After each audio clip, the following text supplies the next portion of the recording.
Hey everybody, it's Jim. Welcome back to my channel. Here I am back with another From Screen to Table episode for you all to enjoy. If you're not familiar with this series of videos, what I'm doing is I'm taking an episode of Star Trek or a movie. I'll get to the movies someday, but maybe not just yet. But taking an episode of Star Trek and watching it straight through from the beginning to the end, and commenting on it as I go, talking about some game master perspectives, some player perspectives, and how the game mechanics of Star Trek Adventures, specifically Star Trek Adventures 2nd Edition, might apply to the episode, and how you might be able to replicate some of the events and situations that you see in a show with the existing rule set. Having been on social media for the game now for several years, I've noticed a lot of people that are interested in the game, curious about the game, want to know if the game can emulate or replicate some of the events, scenarios, moments in episodes and movies with the rule set, because that's always really important to bring that real Star Trek feel to the game table, whether it's face-to-face physical space or the virtual game table. So thought I'd give it a try here. So I did one a week or so ago on Ad Astra per Aspera. That was a lot of fun and had some good comments on that. So I'm going to go with Next Generation Season 1, Episode 17, Home Soil, which in my opinion is one of the gems of the first season of Next Generation here. Had a lot of really interesting things to go on, a lot of interesting things to do for the crew. And let's jump into it. So if you are interested in joining me for the next, 45, 50 minutes or so, Next Gen was fairly short, right? 45, 46 minutes, plus time for my commentary if I stop if I stop the video to talk. But I'll do my best to keep you on track so that we're mostly tracking where we are with the episodes. So if you're a fan of Next Gen, if you're a fan of Star Trek, and you're curious to see how this episode might resolve itself if it were a Star Trek Adventures scenario in your campaign, or at a convention, or a game table or something, let's go. So let's have fun. And before I get started, I guess if you enjoy this kind of content, please let me know. If there's different episodes that you want to see, there are specific episodes that you would like to see me give this treatment to, let me know. Use the comments down below. Like, subscribe, click the bell, all that stuff that every other channel tells you to do, right? So do that thing so that when I post new videos, you are aware of them, so that I don't have to hound you on social media. All right, fine, great, let's go. All right, so we are starting with Next Gen Season 1, Episode 17, Home Soil. Here we go. Now I've got it turned off, so you can't hear the audio and you can't see the screen, because I don't want to get into any copyright issues. And I'm watching it right here on my screen, so we'll just get going here. So there's some answering a call, entering standard orbit. Here we go. Little opening conversation here. Terraforming operation, pretty cool.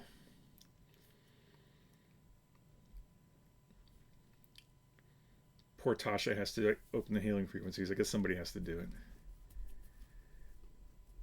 Give the security chief the job. Why? I don't know. No answer. What's that all about? Might pique some players' curiosity. Maybe no one's home. Should definitely be somebody home.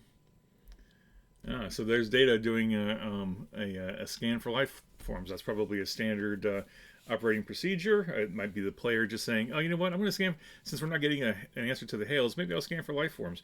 Just do a real simple task there, maybe difficulty 0, just to help the group start building up some momentum early on. This might be the player taking not taking advantage of it, but being proactive and saying, oh, if we're not getting a hail, I'm going to scan for life forms. And the game master would probably say, sure, go right ahead. Difficulty 0, scanning for life forms is not particularly difficult. In this moment, there may not be any scene traits that are impacting the ability to use sensors to track for life forms.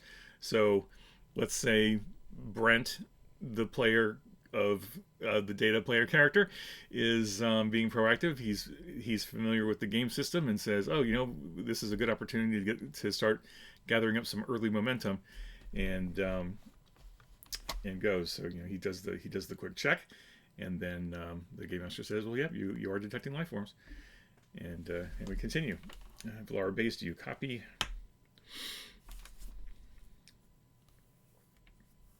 And then the NPC, Dr. Mandel, shows up. Oh, sorry about the delay.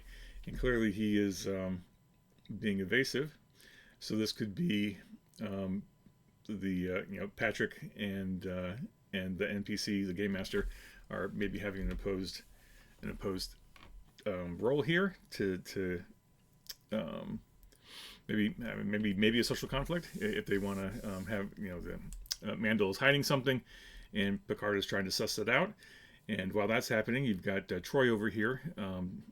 Marina is playing her character and probably using her empathy ability to try to pick up anything unusual, and certainly does.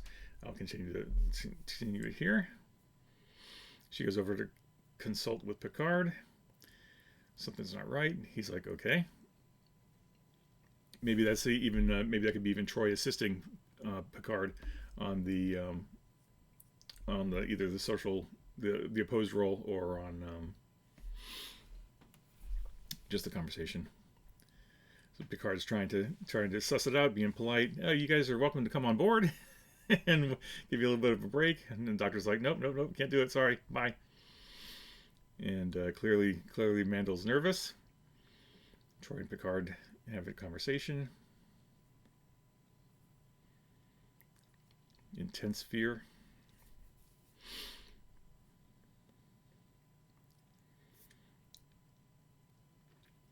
Picard again being polite. Oh, we'd love to look. We've heard you're awesome, and we'd love to look around. And Doctor again is like, no, we're busy. Go away.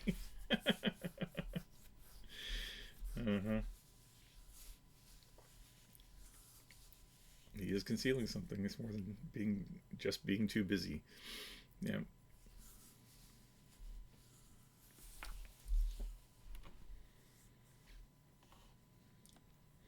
Now Picard has to get a little shirty here. He's like, okay, now I'm gonna flex my authority as a Starfleet captain just a little bit, so we can come on down and take a look and make sure everything's hunky dory, since we're trying to check after your well-being here. So whether you like it or not, prepare for our away team. The doctor's like, fine. Fine. All right, and then Riker pulls a away team together. And this is interesting because like it's almost like they've got a pre-planned away team. Like half the crew leaves, and it's not a long laborious, oh, you should go and you should go and you should go. It's just like everyone knows who's going, and you go. So that might even be of course it's a script, right? But in the purposes of the role-playing game, maybe your first officer player and your crew have established some basic protocols, so that you have a standard package of away team given whoever shows up for that evening at the game session, and so that okay, send your if the captain looks to the first officer and says send your away team, like everybody knows who's going. You don't have to spend a lot of time at the table. Who's going? Who's staying? Who's going? Who's staying? Which is fine sometimes, but sometimes you just want to get to it. You just want to get to the action. You want to keep the scenes moving along, right? And I've noticed over the years of playing Star Trek and running Star Trek that who gets picked to go on the away mission sometimes can be a 15-20 minute conversation, and maybe it doesn't need to be, right? I mean, it's up to your group ultimately, but and of course every circumstance, every situation will be different, but in general, probably you're going to want an engineer, a doctor, or engineer, medical science. You're going to want to cover all the bases, but again, your group, your rules, you decide how it is. Picard encouraging Riker to stay on his toes. Riker's like, yep, got it, and off they go with Worf, everybody else. And cut to the credits, or the opening theme and credits. I'm gonna zip ahead just a little bit here. So 10, 20, 30, 40, 50, 60. Just go to the end here. Enterprise is going off to warp. So that's our teaser. We have okay. So let me pause this before we get back. Created by Gene Roddenberry. So this opening teaser, you have already established a mystery, right? I think at its heart, every pretty much every Star Trek episode is a mystery, right? And then the rest of the episode is the crew trying to figure out that mystery. Uh, Not true for certain serialized versions of Star Trek or certain serialized storylines, but in general, especially in the original series, Next Gen, DS9, early DS9 kind of mode, the vast majority of episodes are mysteries. Present a mystery in the teaser, and then you spend the rest of the episode trying to solve it, right? So we have a mystery here. What's going on this planet with the terraformers? Why are they being evasive? Why don't they really want us to come visit? What's going on here? So time to go investigate that. So yeah, again, before I started, this is fine for like an episode of the week. If you want to do, like a not so much a one shot, but like if this is the next episode in your campaign, in order for this to not feel quite so one one and done, Planet of the Week, Monster of the Week, whatever, you might want to consider as a game master checking out your player characters and their backstories and their values and their histories and what kind of NPCs or characters are in their character histories that you might be able to pull into to make this potentially even more tied into the campaign and tied into the characters. Like this planet, they're going to go down and visit a bunch of terraformers, scientists. Maybe one of those scientists is related to one of the player characters, is a former flame of one of the player characters, has a connection with one of the player characters somehow, some way in the grand tapestry of your collective crew's life.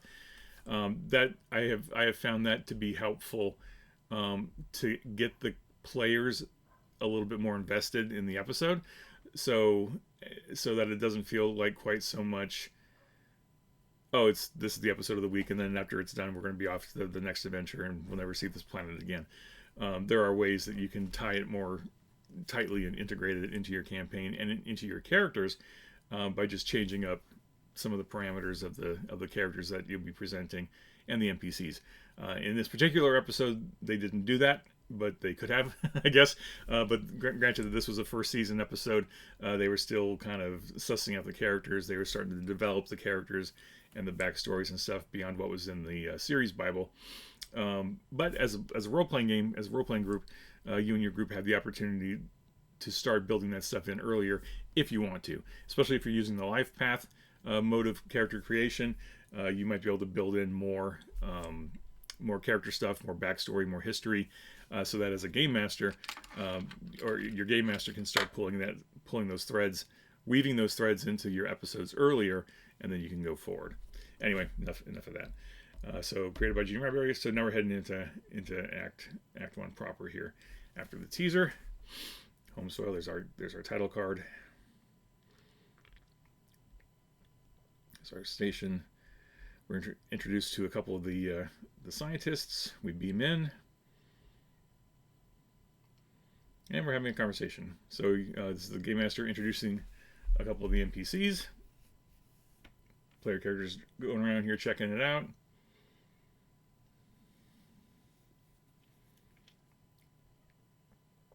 Sharing information. No tasks here as yet. I mean, I wouldn't even bother with like obtain information. I think this is just the player characters and the NPCs having a conversation.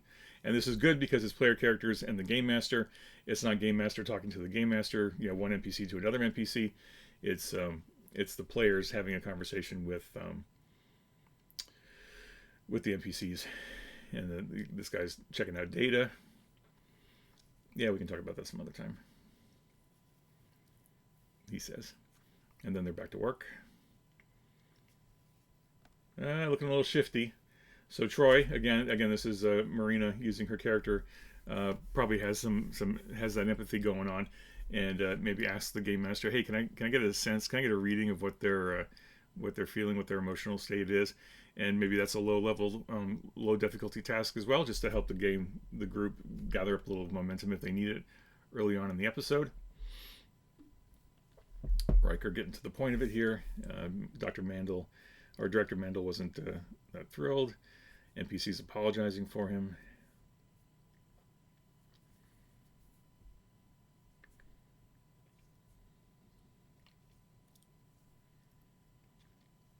This is all just generally getting introduced and gathering information.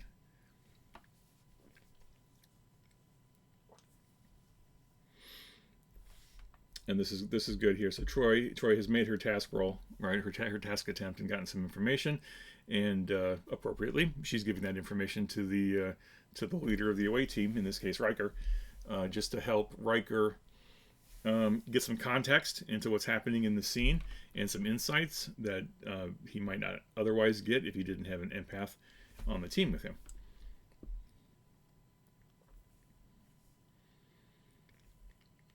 And this is the NPC delivering a short lesson in terraforming, which is useful, right? Because this is not only is this the writer explaining to the viewer what terraforming is. In this context, it's the game master telling the players, right? So maybe you have a bunch of players at your table who really don't know much about Star Trek, or maybe don't know anything about terraforming. This is a little bit of an info dump on what terraforming is. It's not necessarily critical information, but it's useful because it's like, okay, hey, what do you guys do for a living? We're terraformers. Here's what we do. And this is a chance for the game master to give the players some information. Here's why it's important. They're all checking it out.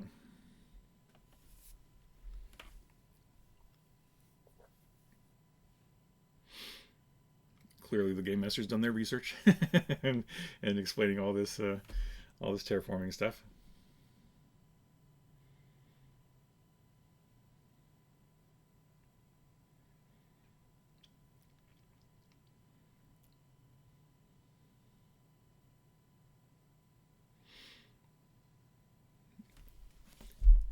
Geordi and Data wandering over to the other scientist to check out what he's working on. And we have the game master introducing a little bit of a problem. The NPC is disturbed by erratic power surges. So that's a new problem. So like traditional storytelling, in traditional storytelling fashion, right? You get your, as early as possible in the story, you get your characters up a tree, and then you start throwing rocks at them, right? And then you have to. The rest of the story is how do they get out of the tree and how do they stop getting hit by rocks. So they already have a mystery on their hands, right? They're wondering why Director Mandel's being evasive. They're on the planet, they're checking it out, they learn a little bit about terraforming, and now another NPC is throwing another rock, saying, "Oh, we got these power surge issues here. We got something going on here." And Data being Data and Geordi being the engineer, well, maybe we can do some research here. Maybe we can help out. So this might be a place where they do another task, maybe another low difficulty task. What could this be? They suss it out a little bit, and then the NPC throws a complication maybe, and says, "No, that's not how it works. The factors do not support that conclusion," and kind of shuts them down. And then Director Mandel comes in, has a conversation. So far this is pretty good because this is the player characters talking to one NPC after another in succession, and you don't end up in an awkward situation like I talked about in the other episode about Ad Astra per Aspera, where you have the game master playing two different NPCs who are in a protracted conversation with each other. Because like the last thing the players want is to listen to the game master talk to themselves in two different voices for a while. And me personally as a game master, the last thing I want to do is run a scene where I'm talking to two different people at the same, or playing two different characters at the same time, and the players are just sitting there listening. That's just potentially boring. Anyway, so we'll keep going here. I know I'm talking a lot, but we'll move on here. So no miracle. So here's the issue. The hydraulic probes need to be put back online. And this scientist is not getting the job done. We're ready to get moving, but we're behind schedule, etc., etc. Mandel says, "Hey, shouldn't you be in the hydraulic chamber? Like, now? Get on with it."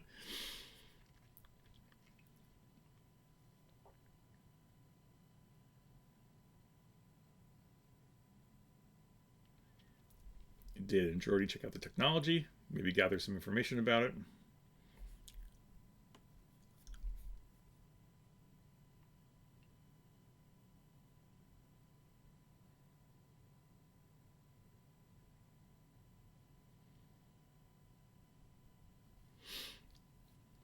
Showing them the vegetation graphs, showing them some more technology.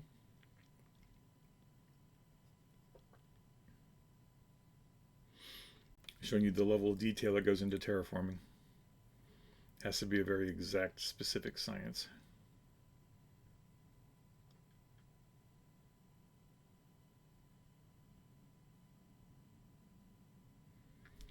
You got Troy back there,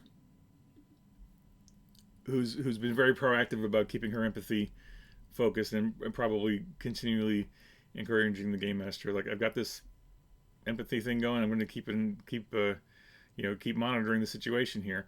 And she picks up that there's something wrong. She lets Riker know. Malenkon's in trouble. They run over there. Trying to open the door. Can't open the door. No, that's a failed task roll, or maybe a complication. That it's not working. You can hear the screaming. Screaming stops. Doors open. Oh. He's dead. What happened? You see, there's a drill. There's a laser drill over there, but that's not what's going on. All right. So now the mystery gets worse. End of scene. Next scene opens up with the first officer's log, kind of bringing us up to date. I'll pause it for a second here. I do encourage my players to do supplemental logs, personal logs, especially at the beginning of an episode and at the end of an episode. Sometimes they'll do it interstitially in between scenes and stuff. Sometimes we just go from scene to scene and we just keep going. We don't often break for commercials like this. I mean, obviously the log is here to help viewers who went off to get a snack or something, or who missed the first chunk of the episode. If you come back into the episode in time for the scene break, then the supplemental log will help kind of catch you up if you've missed part of it. Especially back in the day when we couldn't go back, right? When broadcast television, you didn't have a rewind button. You had to watch it straight through. So anyway, I'll hit start again. So the guy's been critically injured by a laser drill, which appears to have malfunctioned. All right, so they're checking it out. Picard's asking for an update. So they're shutting off hydraulics. So clearly, in between, in that commercial break, the players and the NPCs have already started to make some attempts to, like, okay, how are we going to deal with this? How are we going to investigate this? We're going to shut off the power. Let's shut off the power. And so they're starting to figure it out. They haven't even gone into the room yet, so there hasn't been a lot of time in between scenes here. So Geordi is helping the NPC shut down the power. That was probably a fairly simple task. Probably earned a little bit of momentum. Tasha goes in. Data goes in. Checking out the body. Tasha's going up to sickbay with him. Great. So that gives that player something to do. Taking the character up to sickbay. Everybody else on the planet.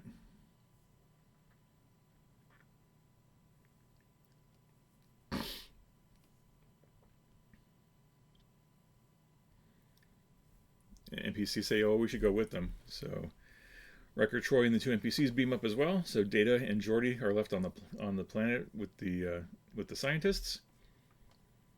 So this is Data and Geordi now working the problem.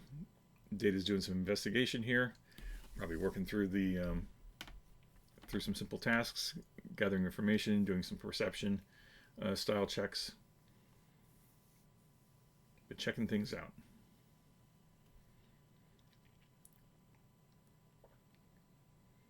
Picking up the clues, trying to piece them together.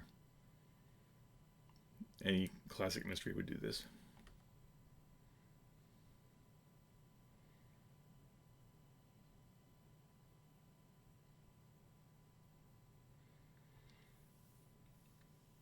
It's going to react. So you decided to reactivate the program. Okay.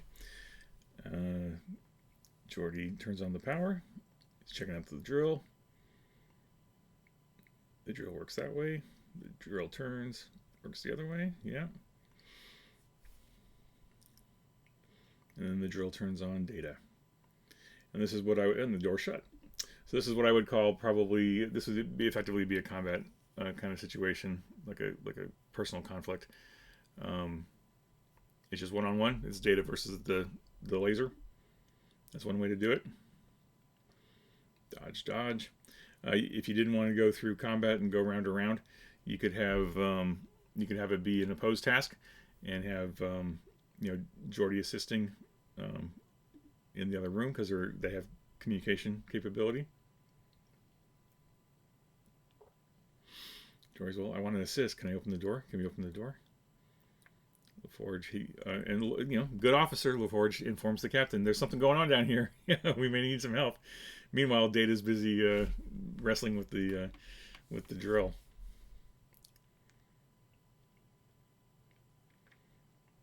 Get him out of there. Why couldn't you just beam him up?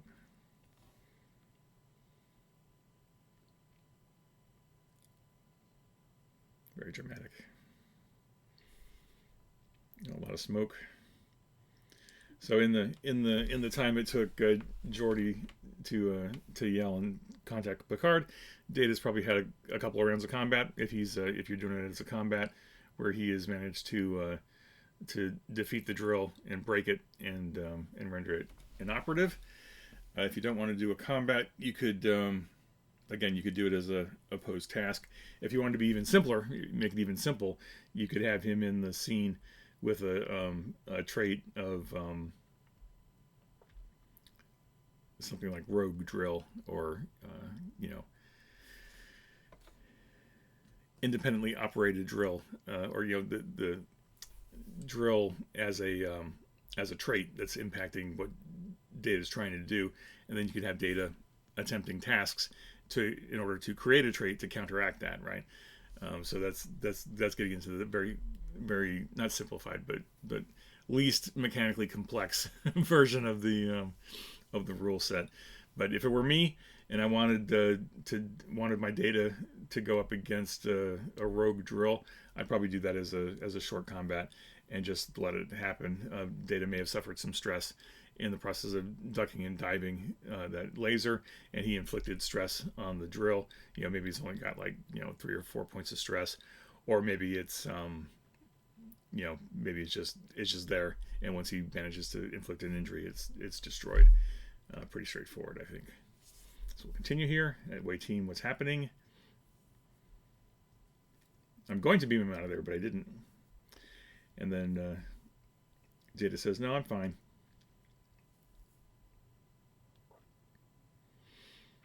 The scientist goes in to check out what happened.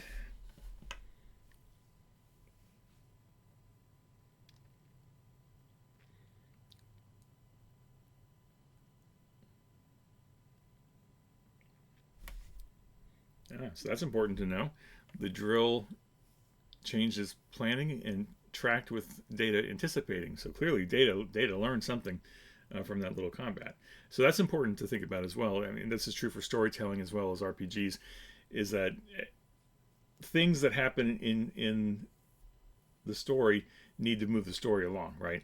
Like this wasn't just a fight between Data and a drill. There's a reason. There's a reason that this happened, right?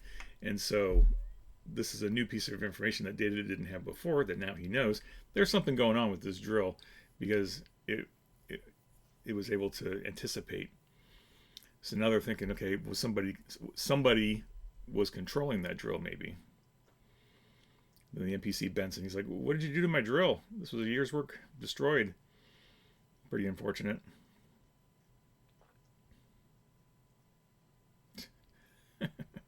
Yeah, what are you gonna do? And cutscene. And in this cutscene, and here you can see this is a really good example of cutting from one scene to another scene. And this is something that your group will learn with practice if they don't already have it down. This is just the rhythm of Star Trek and Star Trek episodes.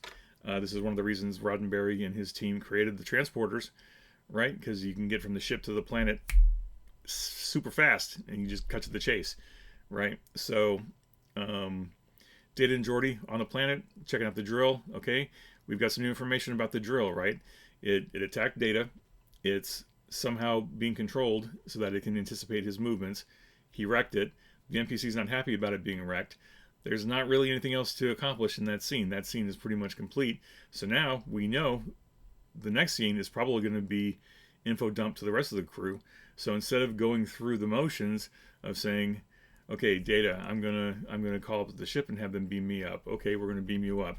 You could even have the transporter chief make the transporter roll, right? Because in Star Trek Adventures, transporting is in and of itself a task. You can certainly have them roll that task if you want to try to gather some momentum, or as game master and group, maybe you say, you know what, for the most part, we're going to just skip transporter rolls and we're just going to just cut right to it. So in this instance, we were in that one scene on the planet with Geordi and Data and the NPC, and now immediately scene cut. Now we're into a new scene.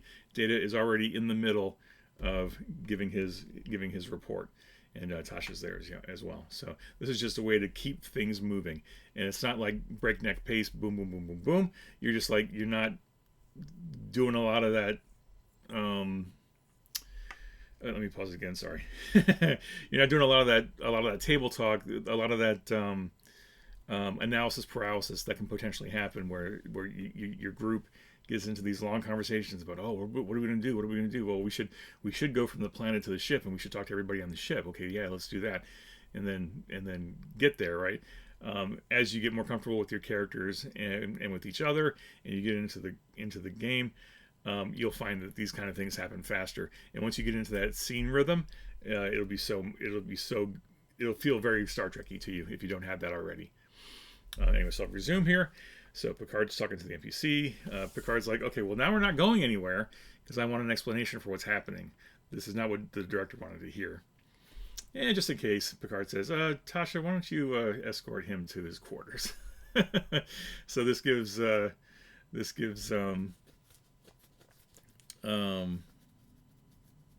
Tasha an opportunity to do something, right? So maybe she's a supporting character in this episode. I don't know. Maybe she didn't show up for this session because she escorted the injured NPC up to sickbay, and now she's escorting the director to his quarters. It's like, okay, maybe there's not a whole lot for you to do because we don't really see Tasha's conversations off screen here. But yeah, whatever. We'll resume. So Data and Geordi are now talking to Picard, trying to give him a little bit more information so that he can think about this. Data was able to deal with it. Geordi adds his color commentary. Do you know for a fact, or are you speculating?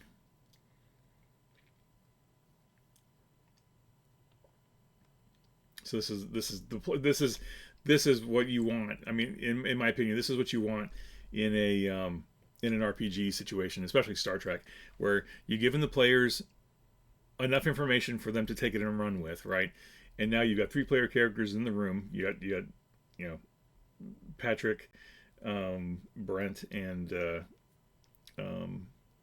LeVar playing their characters. They're all in the room. They're going back and forth on the table. They're having this conversation, and it's great as a game master when that happens, because as a game master, I can just kind of sit back and watch the players talk cool stuff in character with the information that I've fed to them, and then see where they go with it. Maybe their ideas spark an idea in me, and I'll take it in a different direction, or I'll just keep feeding them information to keep leading them along. But this is great because this is just characters talking to each other, and it's giving me a break from talking, and it means that the game master is not doing a lot of talking, right? So this is really good role playing right here. That's just happening. Trying to suss out, okay, what could be going on here. Picard makes a decision. They all leave. Oh, Picard gets the information from the doctor. Nope, the NPC's dead. We weren't able to survive them, or we weren't able to resuscitate him. So with that in mind, then let me pause it again here. I'm just trying to be comprehensive. What we're not seeing is that whole scene with Tasha and the NPC beaming up to sickbay. There was probably an opportunity there for Gates, player playing Dr. Crusher. There was a whole scene there in sickbay where her and her nurses probably attempted to save the injured NPC and were unable to do so. Whether that's because they were already dead and there was no chance, or maybe the game master wanted to leave it a little bit to chance and give them an opportunity. Maybe it was like difficulty 5, difficulty 6 or something, and the doctor and her crew just couldn't make it happen. Like, for the purposes of this episode, that character had to die, right? But if you want to give your, does it really matter? I think what I remember from this episode, I don't think it's super critical that he dies or not, other than just it raises the stakes, right? Because now not only is there a mystery, but now somebody's died, right? And that's classic. That's classic. Like, you have a mystery and then somebody dies. It's like, oh, now it's even more dangerous. So yeah, there's an entire scene here that in a role-playing game I would definitely want to do, even if it doesn't have a super significant direct bearing on what's happening next, other than to raise the stakes. But clearly, Tasha and Tasha and Beverly would have had a conversation in sickbay once they got beamed up. Tried to save the patient, failed to save the patient. Tasha moves on to her next thing, and Crusher goes to the bridge to report to the captain. Oh, I wasn't able to save him. Right. Okay. So moving on. All right. So we got the crew on the bridge. The answer is there on the planet. Tasha, give me psych profiles on all the NPCs. So this is a research project for Tasha and probably Worf, since Worf is working for Tasha at the moment. So this is Picard. This is the Captain Player character. Captain Player wanting more information and delegating. Right? He's like, I want you to do this. I want you to do this, and I want you to do this. Get to it.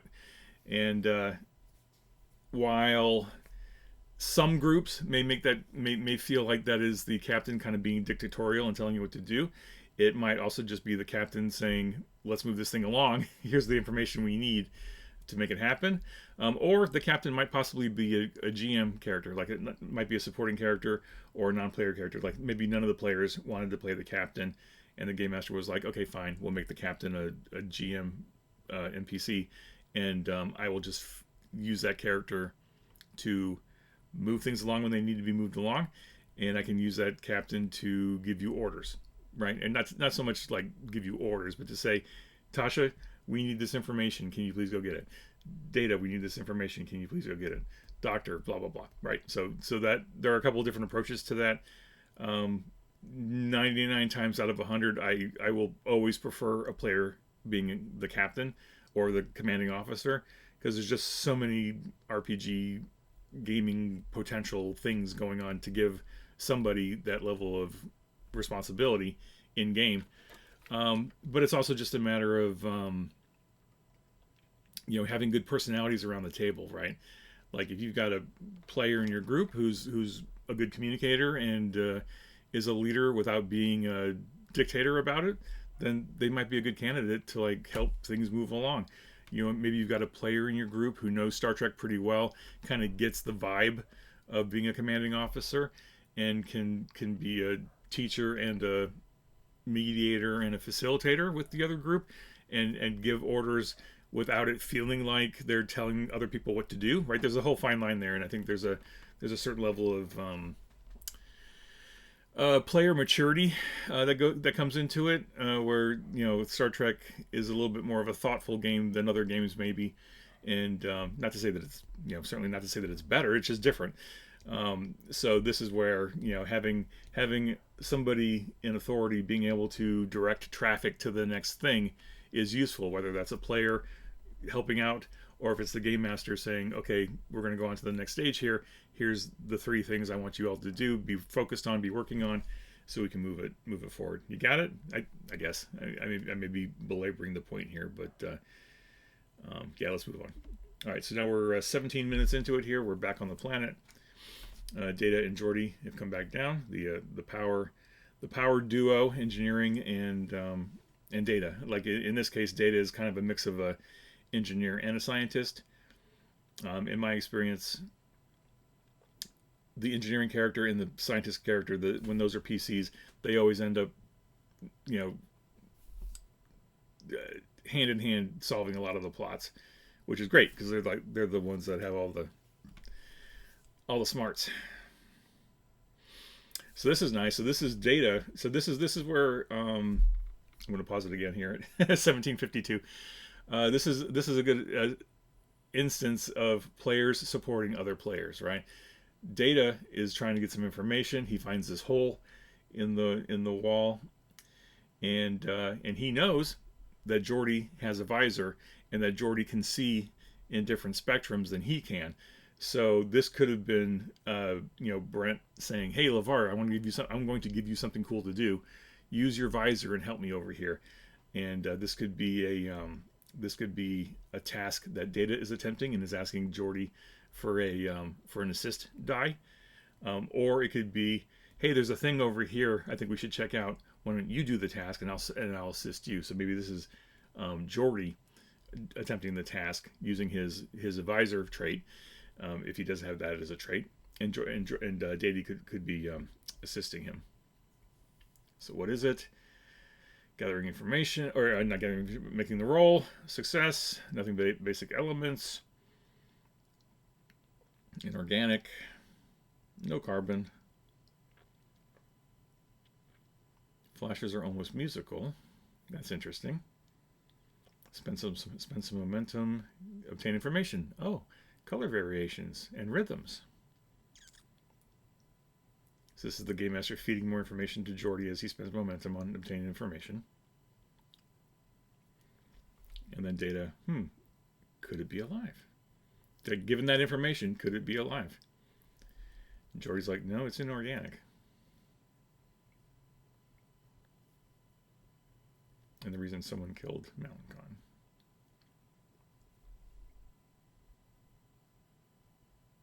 And cut. So again, there's another short scene. Got a little bit more information, and then we cut to the next scene. So this is we've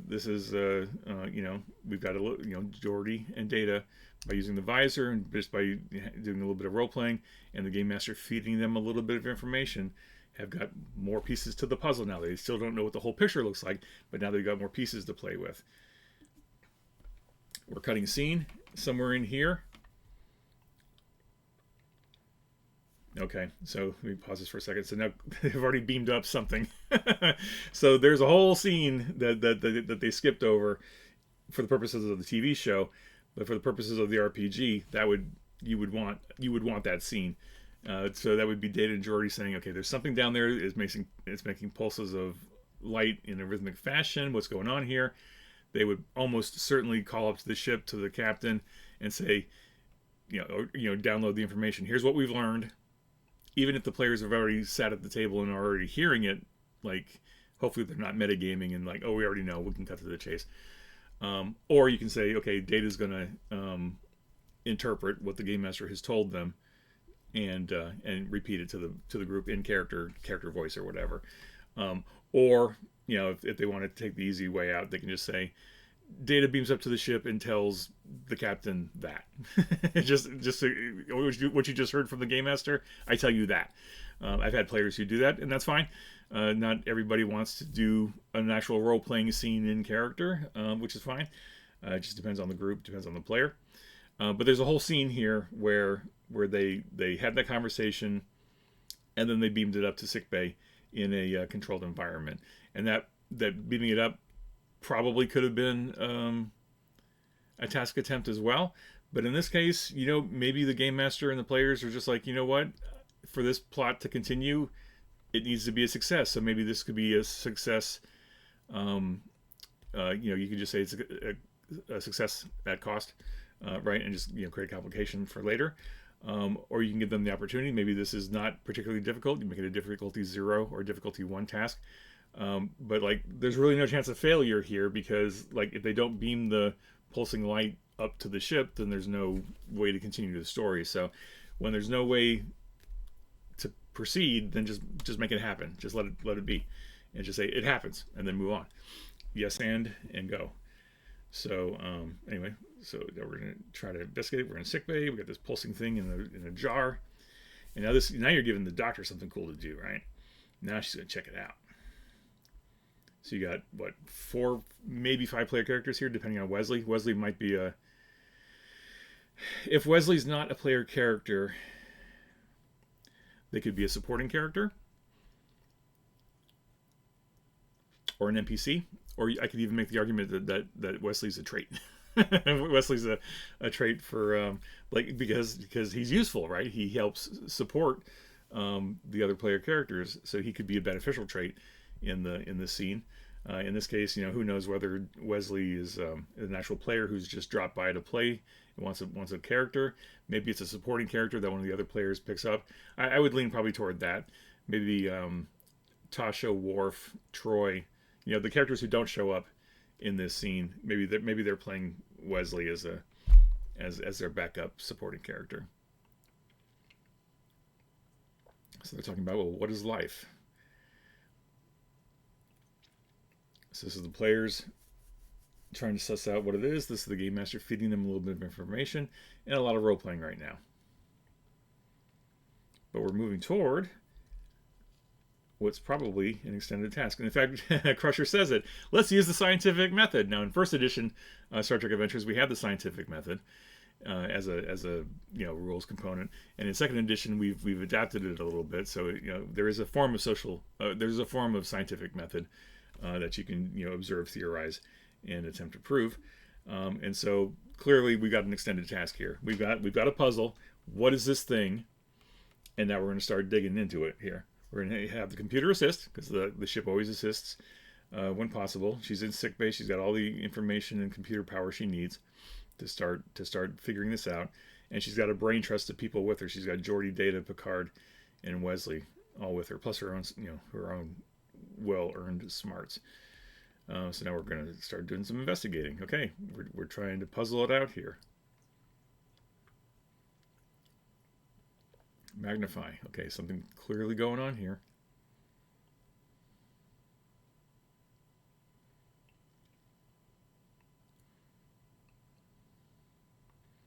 Not only is it flashing, it's humming.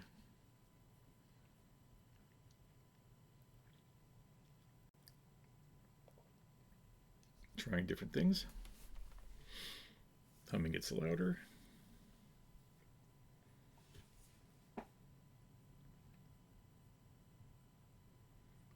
Yeah, testing, maybe doing a couple little tests here and there, checking boxes off the progress track, hypothesizing.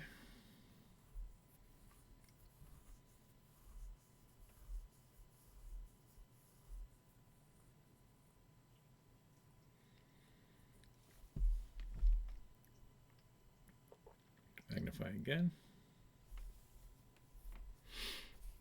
If you're following along, I'm 21:15 into the episode.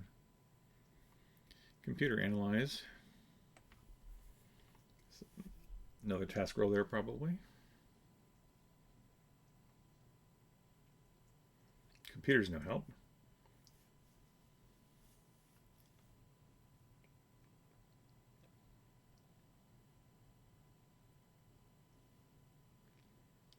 Life. Dun dun dun.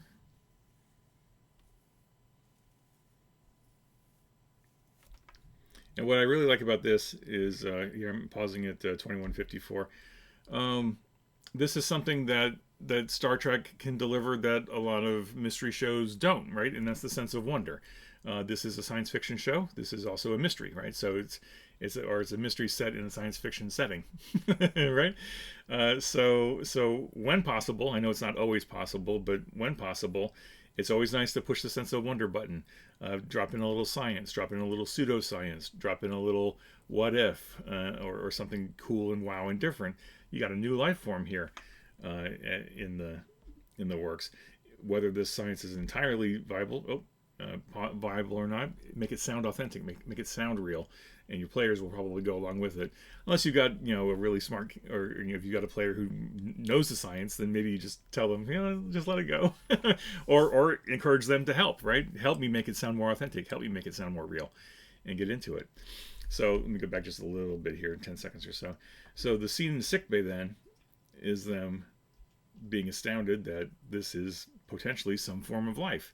Well, okay, we've got that information. Okay, we've done our extended task, or we've done our research. We've done whatever task it was appropriate. We've gotten some information. We've spent some momentum on obtaining information, etc. That scene established this is life of some sort. We've never seen it before, but now this is a new piece of important information. Cut to the captain's ready room. We're having a conversation with Director Mandel. Hey, buddy, this is a life form. And he's like, what? What are you talking about?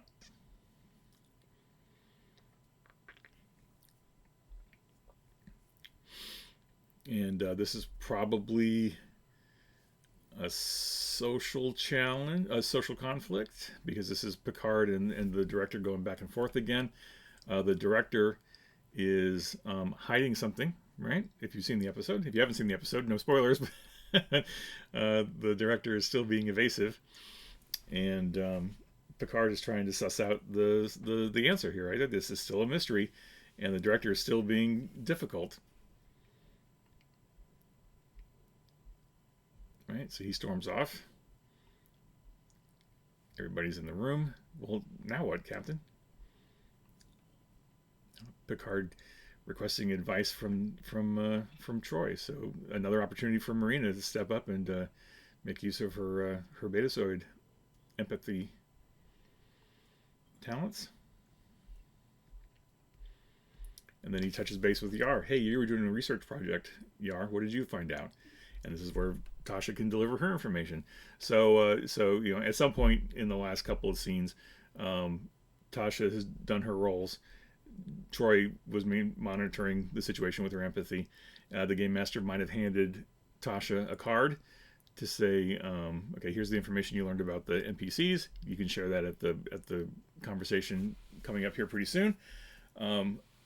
Or you know, or just go from there. But or one way or another, the game master probably fed some data to Tasha so that she could deliver this information. Well, Mantle has advanced degrees. He's smart about artificial intelligence.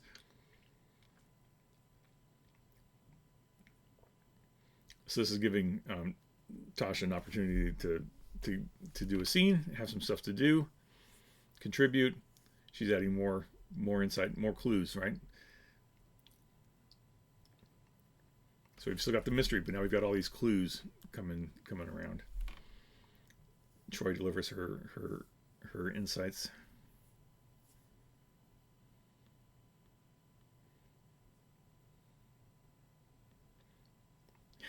Troy says, yeah, maybe you should go talk to the terraformer woman, because Troy knows Riker, and Riker's a smoothie. And maybe he can get information out of her that Troy maybe couldn't because of the whole, you know, dynamic, whatever. So Riker's chatting her up.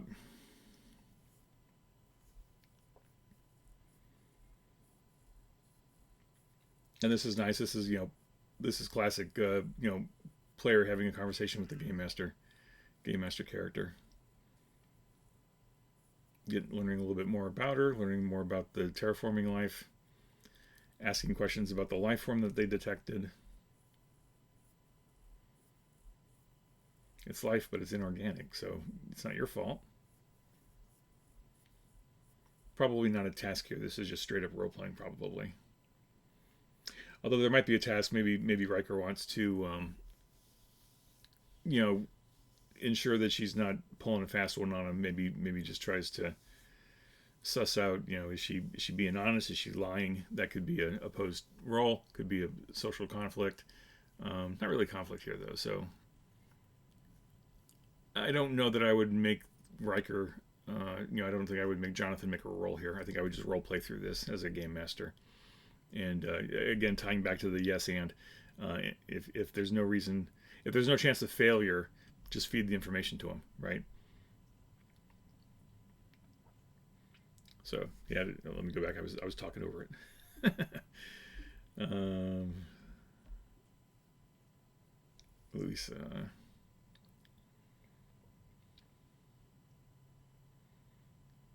Could arrange for you to see the life form. She's like, yeah, maybe later. And then Riker smile. Smoothie. She's conflicted, obviously. All right, and then cut. We're back. So that scene's done. Back to the bridge.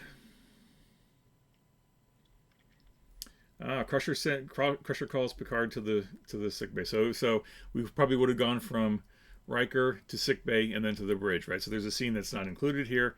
That's Crusher in sick bay, probably doing more research into the thing, and that gives the Crusher character something else to do, and then we get back to it. So now Crusher has learned something, and she's going to deliver that information to Picard when he gets there.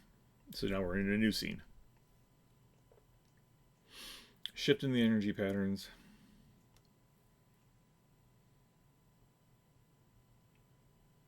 So you can see clearly an RPG session would be structured a little bit differently than an episode, because you're able to cut some of those scenes out and just put exposition in.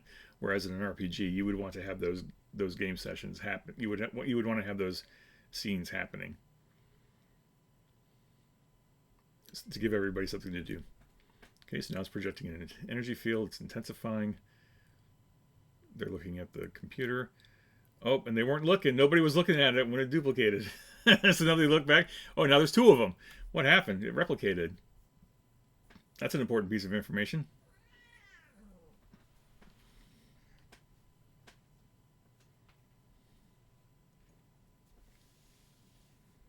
Only life can replicate itself. Okay.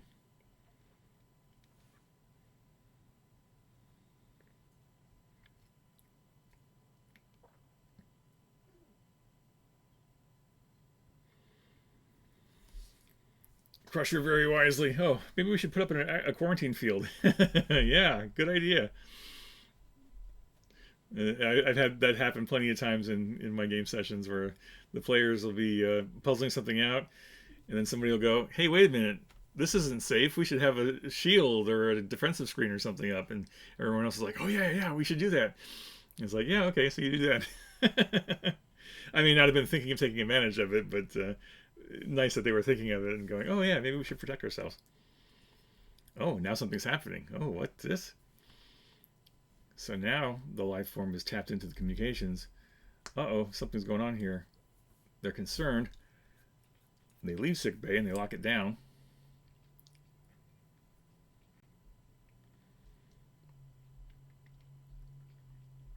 Back on the bridge. Confirming that it's life. Not only that, it's intelligent.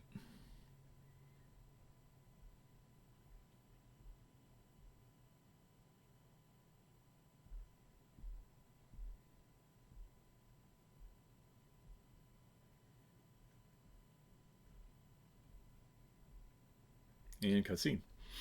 It's trying to communicate with this. Cutscene. Captain's log. Again, maybe not critical for an RPG session, but it's catching you up. In fact, here they're talking about the lab being sealed, and they can't see into it. So that might have been a couple of tasks that they attempted and failed. But now we're kind of recapping where we are, kind of picking it up. Continue the quarantine.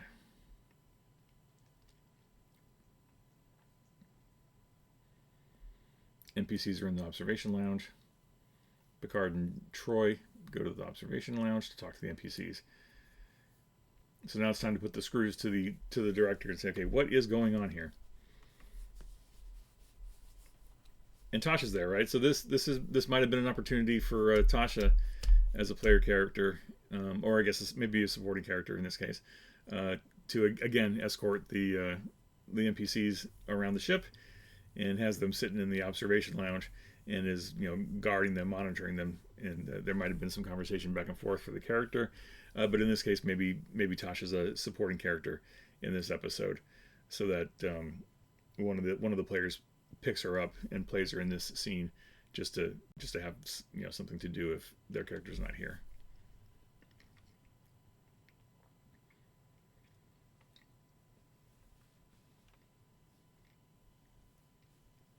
So Picard talking to Mandel. You knew what was going on. Puts it to him. The director admits that he knew that there were random energy patterns, but he didn't know it was life. But tried to keep the knowledge from us. Again, I don't think I would run this as a social conflict or anything. This is role playing. This is the player and the game master going back and forth.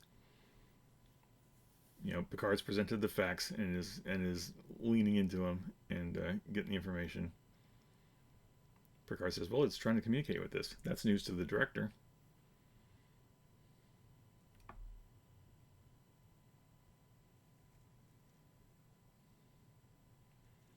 And then when the NPCs pipes up, "Oh yeah, I have this other information that no one told you about."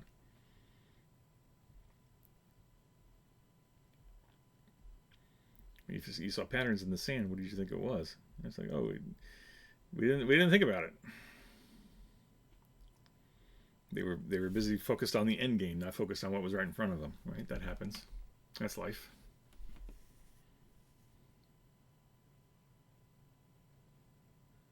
But we were assured there was no life here, so we weren't looking for it, and therefore we didn't see it. Right? You're not looking for. You don't see what you're not looking for, even if it's right in front of your face.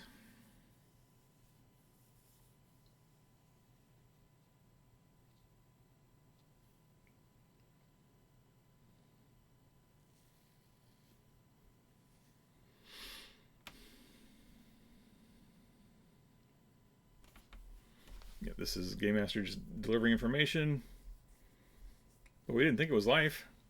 Well, why didn't you tell me? No, because it wasn't really important at the time.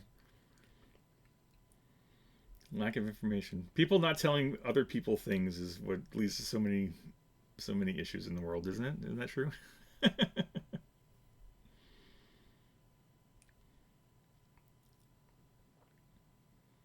Picard's like, what, do you think they were trying to communicate? Looking back, I don't know.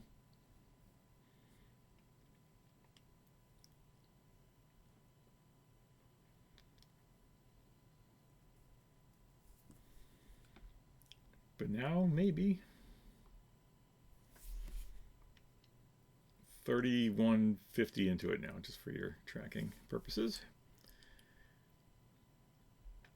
Okay, Riker got the.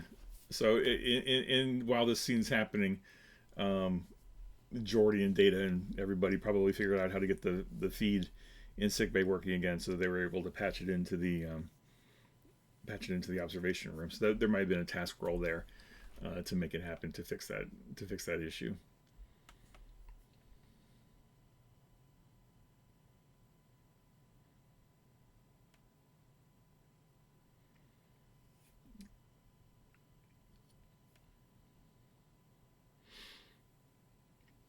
So you get the brain trust here trying to identify the material. This is where a little bit of science comes into it, right? Gallium arsenide, cadmium selenite, sulfide, water, salt, conductor. This is all smart people talking about science.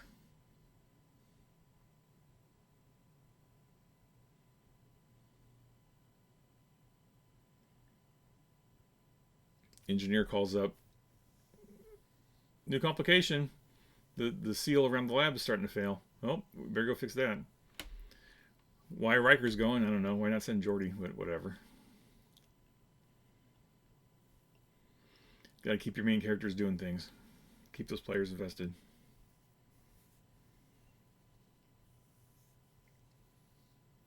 Engineers struggling, but maybe Riker, maybe you can figure it out.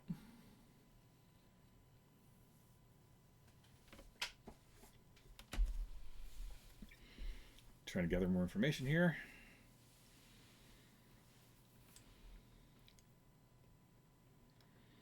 Oh, now it's replicating more. Everybody's watching.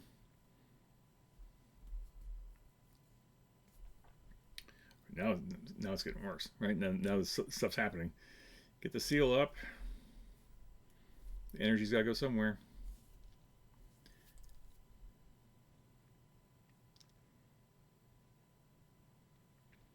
Cutscene.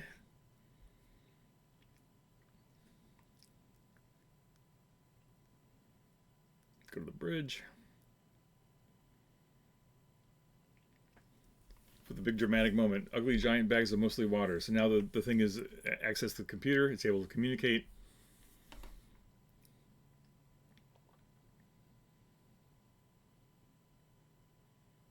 Thanks, Data. Oh, Crusher stepping up. Life Force, do you understand us? Ah, Game Master. The NPC, we do understand you, and we want you to go away. So this is you could make this a task. You could make this in opposed roles or a social conflict, but I would lean into this as role playing. Right. This is the players have all the information they need to solve the mystery. Right. It's clearly a life form. That was the mystery, and now they're trying to negotiate with this new life form. So Troy's using her empathy. Hey, we see you. We see you. We hear you. We're sorry. You're beautiful. All life is beautiful. Oh man, it's so great. Yep.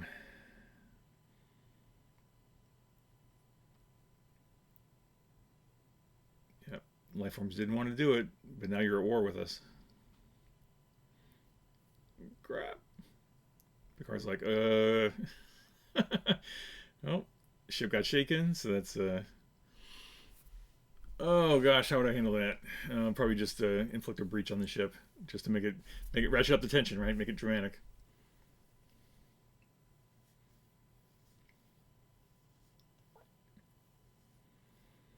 Data hypothesizing. Another hit to the ship. Maybe not a breach. Maybe just like just some damage to the shields or to the ship or something. And then they've got visual contact with the lab.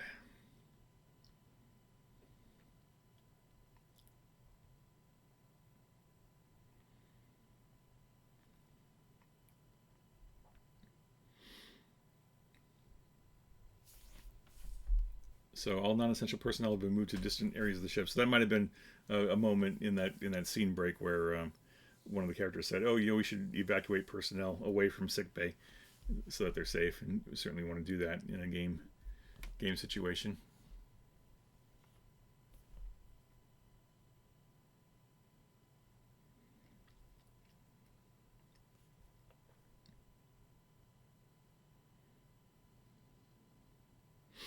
It's a computer.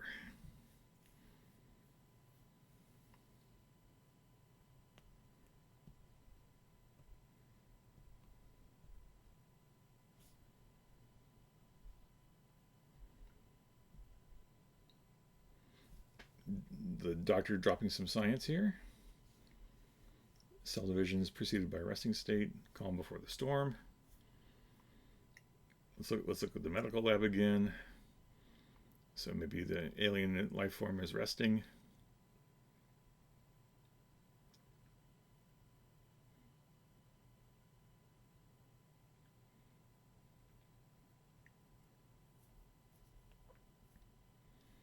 Beam it back where it came from.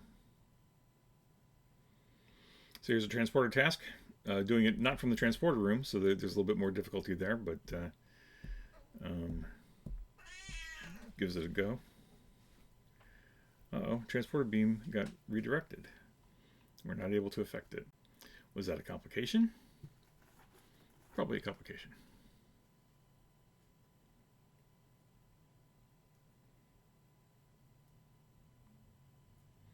Or it could have been GM. The difficulty was too high. Or not too high, but maybe Tasha didn't succeed.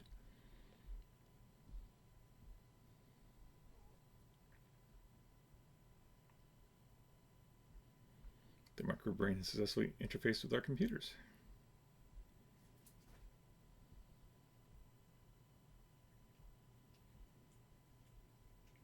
And back to the conference room for more conversation.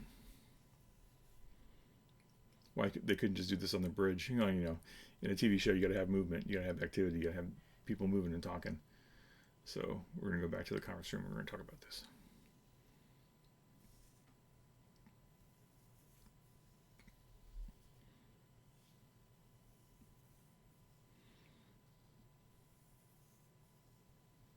Hey, wait a minute. Maybe it was the laser. You weren't doing it on purpose, but you were accidentally killing them by using your laser. Now they're putting the pieces together.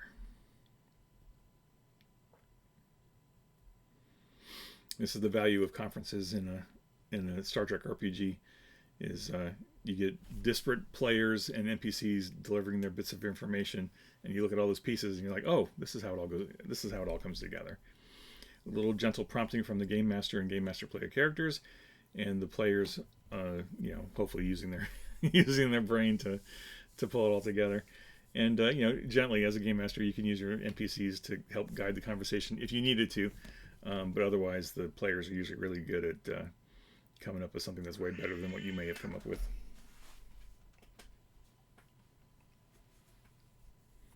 My apologies for the cat squawking in the background if you can hear it.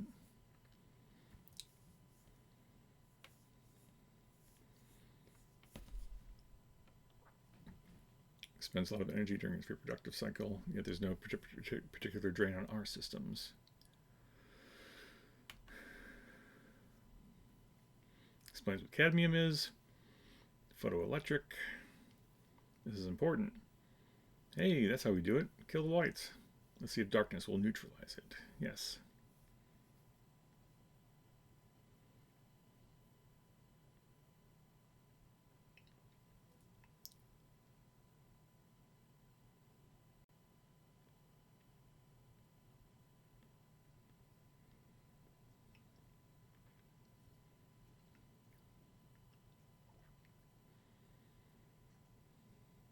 NPC gives you some important information there. We dropped the water level too low and they started to starve. Riker goes down. I'm going to kill the lab lights right there. So he goes down and does it manually. Folks on the bridge can see that it's working.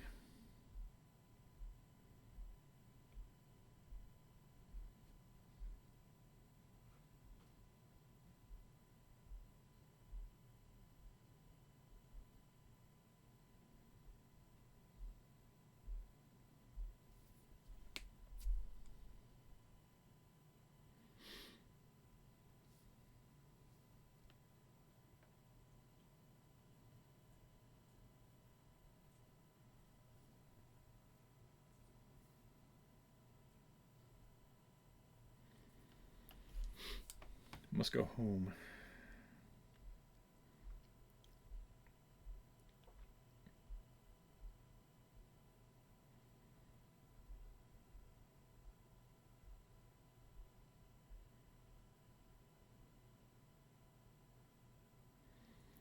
So Riker increases the light level a little bit, makes the life form feel better.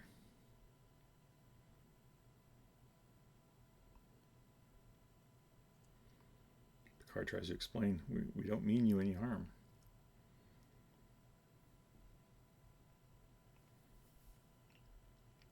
Developing trust can be really hard, right? Yeah, right. Yeah, you're too arrogant. Sure are. Come back in 3 centuries. I wonder if we'll ever see that story. Probably not, but come back in 300 years, and then we'll trust you. So it'll be what, like 26, 60s? Right before the temporal Cold Wars? Could be a story in there somewhere. Success! Picard's made contact, and now he's going to beam the life form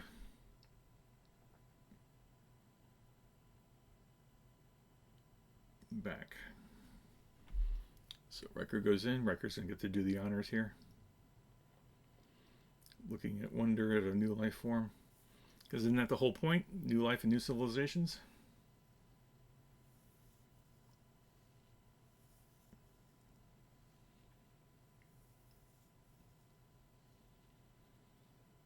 Coordinate centered. Yeah, and this is, we're heading into the denouement here.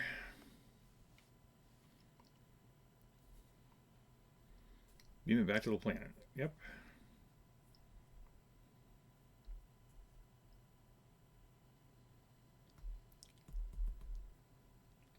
The classic Explorer data. I wish we could have learned more.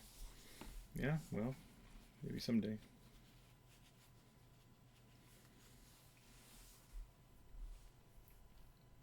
Little NPC hubris here. Well, I was just trying to create life, and while I was creating life, I was destroying it.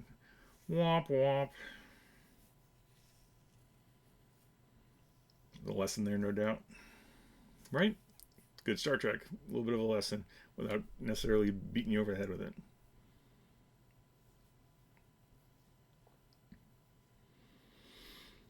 And then we wrap it up with the captain's log. So this is where I usually encourage a player to volunteer to do a personal log or a captain's log to wrap things up. Personal perspectives, yeah, like Picard's providing his personal perspective here.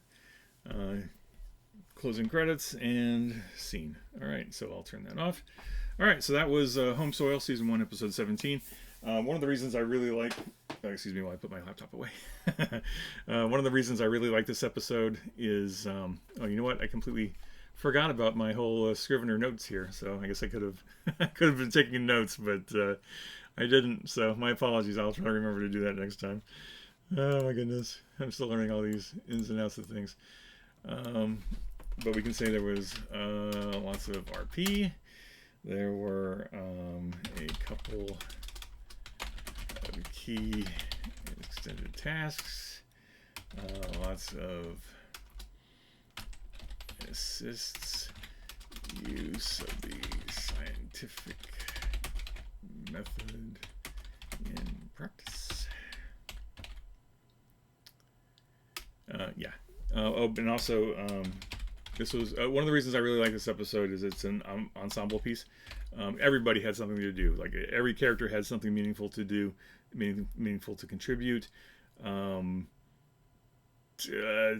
and Wesley might have been the ones kind of in the background a little bit as supporting characters on this one, but Geordi, Data, Picard, Riker, Crusher, Troy all had a lot to do in this episode. So when you got a big group of player characters at your table, this is the kind of episode that's really good. Everyone's got something meaningful to contribute, something meaningful to do. Everybody had an opportunity to pick up pieces of the mystery and add those pieces to the overall puzzle. So really strong ensemble effort here for season Next Generation. Hopefully lots of good material here for you to think about for your games, how to structure your games, how to think about your games as a game master and as a player. Be supportive of your fellow players. Give your other players opportunities to use their abilities and talents, and same thing. Hopefully they'll do the same for you. And again, like I was saying in the early part of the video, if you're running a game as a scenario like this for your group, try to get some of the NPCs to have more closer ties to the characters. I think the sense of wonder is important here. Sense of wonder tying into the PC's backstories or histories. I think having the sense of wonder, having finding a new life form, that's really great because that pushes a lot of people's buttons when they want to play Star Trek. But to tie into that, then also is like make it personal to their characters. Like maybe that NPC who got killed by the drill, maybe he was related to one of the player characters, or maybe one of the other scientists was related to one of the player characters, or maybe even the director was related to one of the characters. So not only do you have, oh, you're doing this thing, but then you got those personal stakes that just compound the storyline, right? Always makes it interesting. So when in doubt, pile on to make it more dramatic, more complex, add more complications, make things more challenging. And if your players go along with you for the ride, then you're going to have you're going to have an even more fulfilling and exciting experience together at the game table. So anyway, so that was Home Soil. Hope you found this useful and interesting. Love to hear your feedback. Love to hear your thoughts on it. Apologies, I didn't really do a lot of notes while I was in the moment, but I was just watching it and thinking about it. So I will try to rethink that and maybe be a little bit more proactive about it. This is an hour and 20 for a 45-minute episode, so maybe I talked too much. But hopefully I gave you some interesting GM insights and interesting player insights. Again, hit me with comments. Let me know what you're thinking. Like, subscribe, hit the bell, all that stuff. Thanks so much for your time. Really appreciate you. Live long and prosper. And talk to you next time. Take care, everybody. Oh, wait. You know what? I'm still learning. I will get there. Trust me. Oh, my gosh. This is ridiculous. All right. So long, everybody.